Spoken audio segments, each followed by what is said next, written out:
என்னமோ சொல்லலாம், ராகு சூரியனை முழுங்கிடுச்சு அப்படின்னு சொல்லுவாங்கள்ல. அப்போ இருளுக்கு உண்டு. அப்போ அவர் தன்னை சுற்றி அந்த காளிங்கிறது ராகு. அவர் காளியை வந்து நிர்வாணமாக பார்த்தேன்னு ஒரு இதில் பேசுனேன். அப்போ காளி என்பது ராகு. அப்போ கலை அரசன்கிற இடத்துக்குள்ளே ராகு உள்ளே பூந்தாச்சு. உள்ளே ராகு பூகும்போதே உண்மையான வெளிச்சத்தை அது முழுங்கிடுச்சு. அப்போ இருட்டுக்குள்ளே அவர் போயிட்டார், அவ்வளோதான். அப்போ அவர் மாயையில் சிக்கியாச்சு. இது எல்லாத்துக்கும் பழி.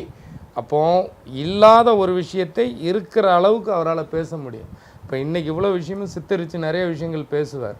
இப்போ சின்ன பையனாக இருக்கப்ப இன்றைக்கி எல்லா பக்கமும் அந்த பையனை வந்து நிறைய திட்டுறாங்க வைக்கிறாங்க அப்படின்னா சும்மா யாருமே திட்ட மாட்டாங்க. செஞ்ச தப்புக்கு வந்து, ஏன்னா எத்தனையோ பேர் இதில் வந்து இவங்க குடும்பம் ஒரு பிரச்சனையா அப்படிங்கிறது தான் ஒரு விஷயம் வரும்.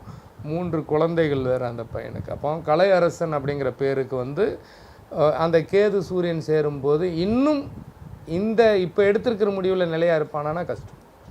தன்னுடைய இதை எப்படி சொல்லலான்னா, மண்டை சூடு, சூரியன் வந்து அதீத உச்சம். ஒரு தப்பு பண்ணிட்டோம்னா தேவையில்லாமல் ஒரு டென்ஷனில் பண்ணிட்டேன் அப்படின்னு சொல்லுவாங்கள்ல.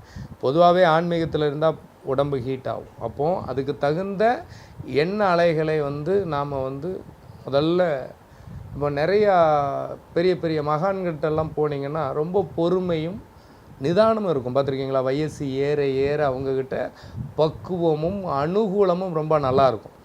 அப்போ இவருக்கு ஒரு விஷயத்தை நம்ம வந்து அந்த ராகுங்கிறது வேகம். அப்போ கொடுத்ததை பூரா பிடுங்கும். எந்த அளவுக்கு உனக்கு உச்சத்தின் பேரை கொடுத்ததோ அந்தளவுக்கு கேவலப்படுத்திடுச்சில்ல. ராகு எப்போவுமே கொடுத்து பிடுங்குவார்னு சொல்லுவாங்க.